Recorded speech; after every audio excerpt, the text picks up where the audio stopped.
BJP মিত্ৰজোঁট চৰকাৰৰ কাৰ্যকালত অসমত খিলঞ্জীয়াৰ মাটি সম্পত্তিলৈ নামি আহিছে ভাবুকি। এডভান্টেজ আছামৰ নামত বহিৰাগত পুঁজিপতিক ভূমি গটোৱাৰ চক্ৰান্ত চৰকাৰৰ। সৰুসজাইৰ ৬৩টা পৰিয়ালৰ ভূমি অধিগ্ৰহণৰ জাননীৰ পিছতেই হাহাকাৰ অৱস্থা। ২৮ বিঘা ভূমিত শক্তি প্ৰকল্প স্থাপনৰ বাবে নিজৰ ম্যাদী মাটি হেৰুৱাব পৰিয়ালকেইটাই। ভূমিৰ গৰাকীক দুগুণ ধন দিয়াৰো টোপ দিছে জিলা প্ৰশাসনে, কিন্তু পৈতৃক সম্পত্তি কোনো কাৰণতে এৰি নিদিয়াৰ হুংকাৰ পৰিয়ালকেইটাৰ। ব্যৱসায়িক ভূমিৰ বৰ্তমানৰ চৰকাৰী মূল্য ৬০ লাখৰ বিপৰীতে পৰিয়ালকেইটাই ভূমি এৰি দিয়াৰ বাবে ১,২০ লাখকৈ টকা লাভ কৰাৰ প্ৰতিশ্ৰুতি দিছে প্ৰশাসনে। আনহাতে স্থায়ীভাৱে বসবাস কৰি থকা ভূমিত বৰ্তমানৰ ৩৬ লাখৰ বিপৰীতে ৭২ লাখলৈ প্ৰতিটো পৰিয়ালক দিয়াৰ কথাও ঘোষণা কৰিছে প্ৰশাসনে। কিন্তু প্ৰশাসনৰ এই প্ৰতিশ্ৰুতি অগ্ৰাহ্য কৰিছে পৰিয়ালসমূহে। কোনো চৰ্তৰ বিনিময়ত পৰিয়ালকেইটাই ভূমি এৰি দিবলৈ মান্তি নহয়। প্ৰয়োজনত আত্মজাহ দিয়াৰো হুংকাৰ পৰিয়ালকেইটাৰ। বিজেপি চৰকাৰৰ আমোলত খিলঞ্জীয়াৰ ভূমিৰ নিৰাপত্তা নোহোৱাক লৈ ব্যাপক প্ৰতিক্ৰিয়াৰ সৃষ্টি হৈছে ৰাজনৈতিক মহলত। ডক্টৰ হিমন্ত বিশ্ব শৰ্মাৰ কাৰ্যকালত খিলঞ্জীয়াৰ ভূমিৰ নিৰাপত্তা নাইকিয়া হোৱাৰ প্ৰসংগত সৰব হৈছে বিৰোধী দলসমূহ।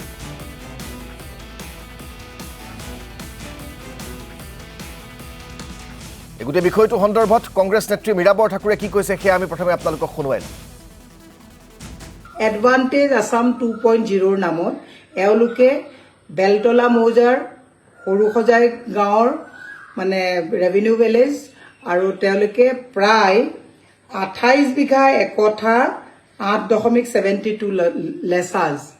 ম্যাদী পট্টাৰ মাটি প্ৰায় ৬২ জন মানুহলৈ তেওঁলোকে জাননী জাৰি কৰিছে যে আপোনালোকৰ মাটি অধিগ্ৰহণ কৰি তাত ইণ্ডাষ্ট্ৰিয়েল গ্ৰথ কৰিব। ইণ্ডাষ্ট্ৰি আমাক লাগে, কিন্তু ম্যাদী পট্টাদাৰ যিসকল আমাৰ অসমীয়া ইয়াত বহি থকা যিসকল আমাৰ অসমীয়া মানুহ, এই অসমীয়া মানুহসকলক তেওঁলোকে ম্যাদী পট্টা খালী কৰাই ইয়াত তেওঁলোকে এডভান্টেজ আছামৰ নামত বহিৰাজ্যৰ বনিয়াক তেওঁলোকে মাটি গতাব বিচাৰিছে। মই মনত পেলাই দিব বিচাৰিছোঁ, পতঞ্জলিৰ ক্ষেত্ৰতে হওক, আপুনি পাম অইল ইণ্ডাষ্ট্ৰিৰ ক্ষেত্ৰতে হওক,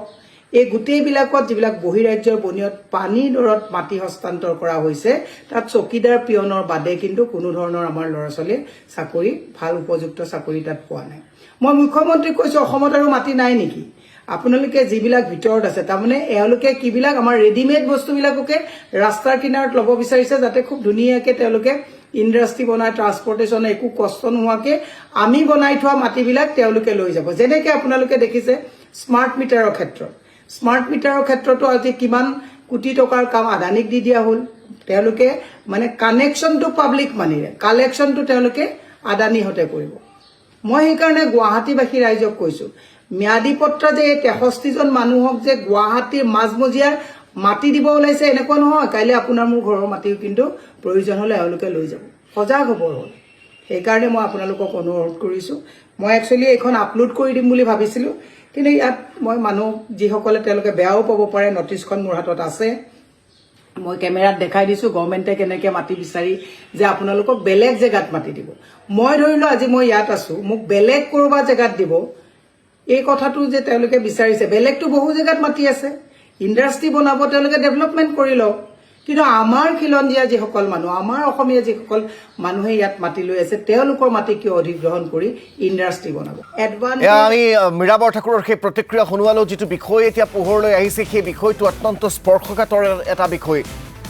পৈতৃক সম্পত্তি এৰি দিয়াৰ বাবে এতিয়া ৬৩টা পৰিয়ালক টকাৰ লোভ দেখুৱাইছে প্ৰশাসনে, কাৰণ সেই মাটি এডভান্টেজ আছামৰ নামত অসমলৈ অহা বহিৰাজ্যৰ কোম্পানীক গতাব বিচাৰিছে প্ৰশাসনে, আৰু তাৰ বাবে যিটো মাটিৰ মূল্য যিমান তাৰ দুগুণ টকা দি সেই মাটি এৰি দিবৰ বাবে পৰিয়ালসমূহক টোপ দিয়া পৰিলক্ষিত হৈছে। কিন্তু পৰিয়ালসমূহে কোনো কাৰণতে সেই মাটি এৰি দিবলৈ মান্তি নহয়। এই গোটেই বিষয়টো সন্দৰ্ভত জানিবলৈ সতীৰ্থ সাংবাদিক অনুপ জ্যোতি নাথৰ সৈতে আমি পোনপটীয়াকৈ সংযোগ স্থাপন কৰিছোঁ। অনুপ, গোটেই বিষয়টো সন্দৰ্ভত মই আপোনাৰ পৰা জানিব বিচাৰিম যে ইমান এটা গুৰুত্বপূৰ্ণ বিষয়, যিটো বিষয়ত প্ৰশাসন যন্ত্ৰটো জড়িত হৈ আছে, প্ৰশাসনে কেনেকৈ ৰাইজক নিজৰ পৈতৃক সম্পত্তি টকাৰ লোভত এৰিবৰ বাবে হেঁচা প্ৰয়োগ কৰিব পাৰে,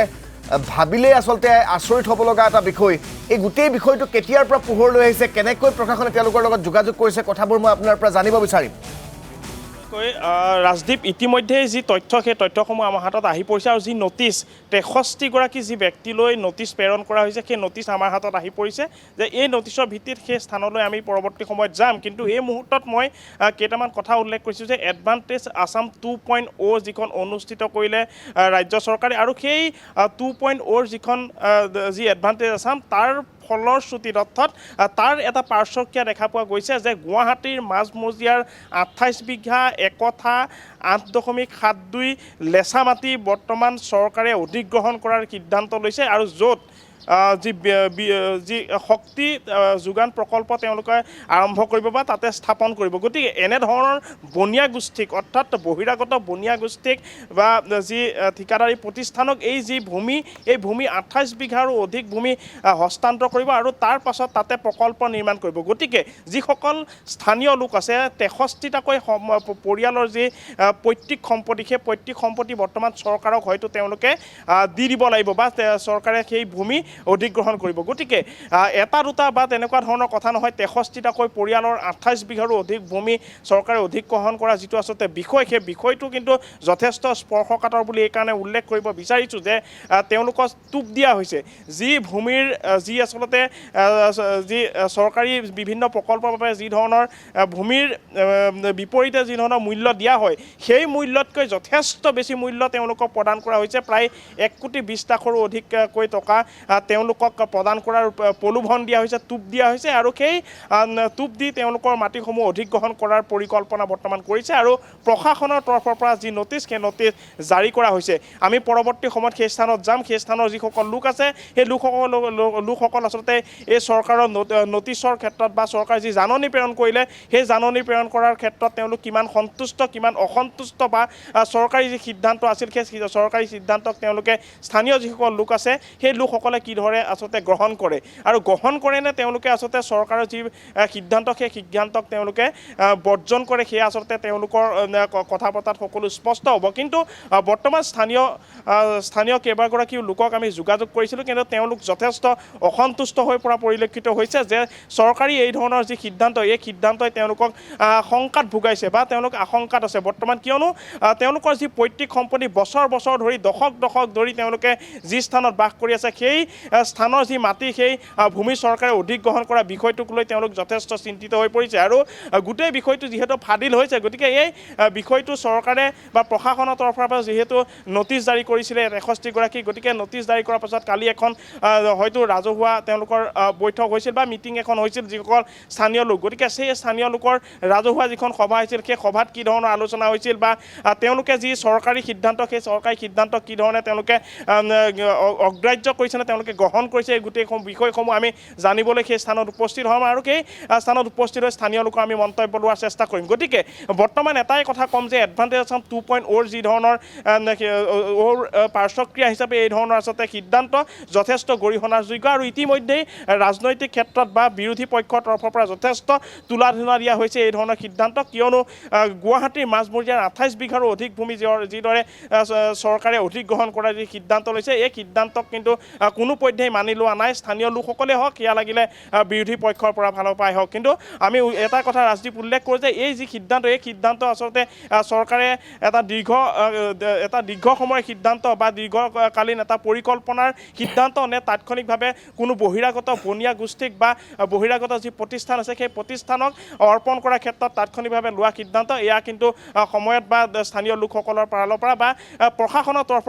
তৰফৰ পৰা যি তথ্য সেই তথ্য লাভ কৰিলে সকলো কথা স্পষ্ট হ'ব ৰাজদীপ এতিয়া কথাটো হৈছে জাতি মাটি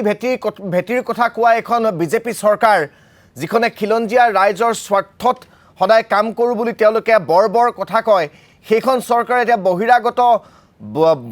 বহিৰাগত পুঁজিপতিক এতিয়া একাংশ লোকৰ পৈতৃক সম্পত্তিকে গতাই দিব বিচাৰিছে তাৰ বিনিময়ত তেওঁলোকক দুগুণ টকা দিব বিচাৰিছে মাটিৰ মূল্যতকৈ এতিয়া কথাটো হৈছে অনুপ পৰৱৰ্তী সময়ত সেইসকল লোক এই গোটেই প্ৰক্ৰিয়াটোৰ পৰা নিজক বচাই ৰাখিবলৈ বা নিজৰ পৈতৃক সম্পত্তিখিনি নিৰাপদে ৰাখিবলৈ তেওঁলোকে কাৰ্যপন্থাটো কেনেকুৱাকৈ গ্ৰহণ কৰিব লাগিব বিৰোধী দলসমূহে যিহেতু তেওঁলোকক হয়তো সংগ প্ৰদান কৰিছে বা তেওঁলোকক সাহস দিছে গতিকে তেওঁলোকৰে গোটেই বিষয়টো আলোচনা কৰি কেনেকৈ আগবাঢ়িলে এই বিপদটোৰ পৰা সেইসকল লোক ৰক্ষা পৰিব নিশ্চয়কৈ ৰাজদীপ যথেষ্ট এটা গুৰুত্বপূৰ্ণ প্ৰশ্ন আৰু এই প্ৰশ্নৰ উত্তৰ যদি বৰ্তমান দিয়া হয় সেয়া হৈছে একমাত্ৰ হয়তো তেওঁলোকে প্ৰতিবাদ কৰিবলগীয়া হ'ব প্ৰতিটো বিষয়তে বৰ্তমান যি ধৰণে আচলতে চৰকাৰখনে কৈ আহিছে যে প্ৰতিবাদ বৰ্তমান নোহোৱা হৈছে আন্দোলন নোহোৱা হৈছে কিন্তু তাৰ বিপৰীতে দেখা পোৱা গৈছে যে ৰাজ্যখনত শিক্ষকেই হওক চিকিৎসকেই হওক বা আন যি বিষয়াসকলে হওক বা যি বিভাগৰ কৰ্মচাৰীসকলে হওক চৰকাৰী কৰ্মচাৰীসকলে যি ধৰণে বিভিন্ন তেওঁলোকৰ ন্যায্য প্ৰাপ্তিৰ দাবীৰে প্ৰতিবাদ কৰি আহিছে গতিকে বৰ্তমান পৈতৃক সম্পত্তিৰ স্বাৰ্থটো হয়তো ৰাজ্যত প্ৰতিবাদ কৰিবলগীয়া হ'ব গুৱাহাটীবাসীৰ বা গুৱাহাটীৰ 63টাকৈ যি পৰিয়াল সেই পৰিয়ালে হয়তো প্ৰতিবাদ কৰিবলৈ বাধ্য হ'ব আৰু প্ৰতিবাদৰ হয়তো বিকল্প নাই গতিকে যি বিৰোধী পক্ষৰ যিসকল আচলতে নেতা কৰ্মী আছে বা নেতৃত্ব আছে সেই নেতৃত্বসকলে তেওঁলোকক হয়তো সহযোগিতা কৰিব আৰু ইতিমধ্যেই সহযোগিতা কৰিছে গোটেই বিষয়টো মীৰা বৰঠাকুৰ যিগৰাকী কংগ্ৰেছ নেতৃত্ব মীৰা বৰঠাকুৰ সেই মীৰা বৰঠাকুৰে গোটেই বিষয়টো ফাদিল কৰিছে বা বিষয়টো উত্থাপন কৰি তেওঁ উল্লেখ কৰিছে যে এই যি চৰকাৰী সিদ্ধান্ত এই চৰকাৰী সিদ্ধান্তক তেওঁ যথেষ্ট গৰিহণা দিছে আৰু গৰিহণা দি তেওঁ উল্লেখ কৰিছে যে চৰকাৰী এই সিদ্ধান্ত যি সিদ্ধান্তৰ দ্বাৰা পৈতৃক সম্পত্তি হেৰুৱাবলগীয়া হ'ব যি সিদ্ধান্তৰ ফলশ্ৰুতি হিচাপে 63টাকৈ পৰিয়ালক নটিচ জাৰি কৰা হৈছে নটিচ জাৰি কৰি তেওঁলোকক প্ৰলোভন দিয়া হৈছে আৰু 28 বিঘাৰো অধিক যি ভূমি সেই ভূমি চৰকাৰে যি অধিগ্ৰহণ কৰা সিদ্ধান্ত সেই সিদ্ধান্তক মানি লোৱা নাই গতিকে এটাই কথা আপোনাৰ প্ৰশ্নৰ উত্তৰটো এইটোৱেই যে হয়তো প্ৰতিবাদৰ বিকল্প নাই প্ৰতিবাদ কৰি কি ধৰণৰ পৰৱৰ্তী সময়ত তেওঁলোকে ফলাফল লাভ কৰে 63টাকৈ পৰিয়ালে পৈতৃক সম্পত্তি হেৰুৱাবলগীয়া হয় নে চৰকাৰক তেওঁলোকে হস্তান্তৰ বা চৰকাৰ যি অধিগ্ৰহণৰ ক্ষেত্ৰত তেওঁলোকে হেয় মানে বা তেওঁলোকে যি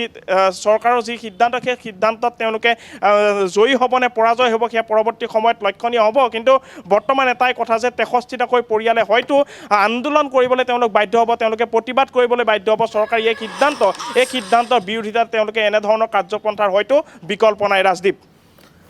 নিশ্চয়কৈ অনুপ আপোনাক এই মুহূৰ্তত ধন্যবাদ জ্ঞাপন কৰিছোঁ গোটেই বিষয়টো সন্দৰ্ভত সবিশেষ জনোৱাৰ বাবে আৰু অধিক তথ্য তেওঁলোকৰ পৰা আপুনি সংগ্ৰহৰ চেষ্টা কৰক কাৰণ এই বিষয়টো অত্যন্ত এটা স্পৰ্শকাতৰ বিষয় জাতি বাতি ভেটিৰ কথা কোৱা খিলঞ্জীয়া জনতাৰ কথা কোৱা এইখন চৰকাৰে এতিয়া খিলঞ্জীয়া লোকৰ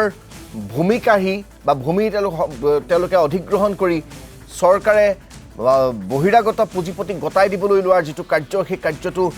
একেবাৰে নিন্দনীয় সেই কাৰ্যৰ বিৰুদ্ধে বিৰোধী দলসমূহ এতিয়া থিয় হৈছে ইতিমধ্যে বিৰোধী দলৰ নেত্ৰী মীৰা বৰঠাকুৰে গোটেই বিষয়টো সন্দৰ্ভত প্ৰতিক্ৰিয়া ব্যক্ত কৰিছে আৰু যিসকল ভুক্তভোগী ৰাইজ তেওঁলোকেও কৈছে যে প্ৰয়োজনত আত্মজাহ দিম প্ৰয়োজনত তেজ দিম কিন্তু আমাৰ পৈতৃক সম্পত্তি আমি পুঁজিপতি বনিয়াৰ হাতত টকাৰ বিনিময়ত গতাই নিদিওঁ